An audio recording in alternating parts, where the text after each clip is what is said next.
Luca Zaia si è recato in Piazzale Roma e ha voluto ringraziare personalmente il capo della Procura di Venezia, Luigi Del Pino, per l'opera, testuali parole, di rigorosa pulizia e di ripristino della legalità, e ha annunciato che si costituirà parte civile nel processo ai corrotti. Ma qualcuno nel centro-sinistra ha chiesto le dimissioni anche del governatore del Veneto.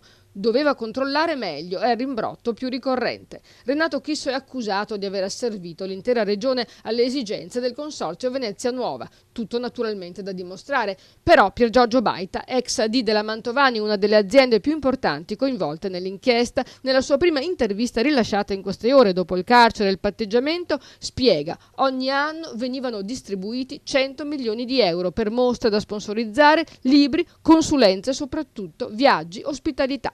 Le indiscrezioni circolavano, ma non le prove, e i controllori, come la Corte dei Conti e il magistrato alle acque, non controllavano. E in regione Luca Zaia si difende spiegando che in questi 4 anni ha presentato un centinaio di esposti in procura. Ma la polemica è destinata a riecheggiare in Consiglio regionale, quando il governatore dovrà riferire sulla spinosa questione. Sentite l'analisi di Renzo Mazzaro, l'autore del libro I padroni del Veneto, a proposito di Luca Zaia.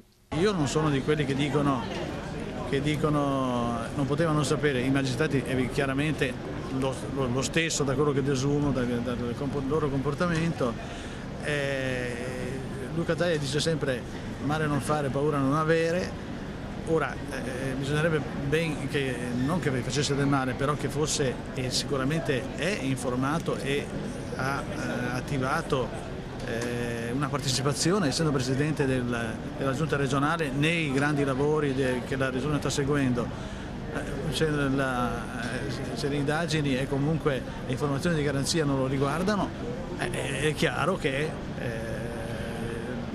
non doveva essere interessato, e dunque, ripeto, non basta dire è il presidente e allora che cosa ha fatto, per come mai lui non è, vuol dire che non ha fatto il controllo, per esempio, allora.